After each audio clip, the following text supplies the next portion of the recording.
మతం ఎప్పుడు ఏం చేస్తుంది అంటే మనిషిని వేరు చేస్తుంది. మతం మనిషిని ఏం చేస్తుంది? వేరు చేస్తుంది.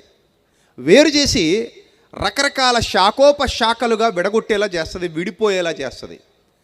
మత పిచ్చి పట్టినవాడు ఎప్పుడు కూడా మనిషిలా చూడ్డు, మనిషిలా ప్రేమించడు, మనిషిలా అర్థం చేసుకోడు.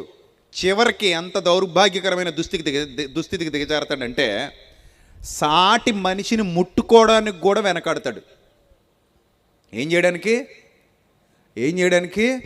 ముట్టుకోవడానికి కూడా వెనకాడతాడు. సాటి మనిషిని అర్రే నువ్వు నా దగ్గర రాకు, నువ్వు నాకు షేక్ హ్యాండ్ ఇవ్వకు, నువ్వు నన్ను టచ్ చేయకు, నువ్వు నన్ను తాకరాదు, ఎందుకంటే నేను మహాపవిత్రుణ్ణి, నాదో రకం మతం, నీదో రకం మతం. నువ్వు నన్ను టచ్ చేయకూడదు, నన్ను ముట్టకూడదు, నన్ను తాకరాదు, నువ్వు నన్ను పట్టుకోకూడదు.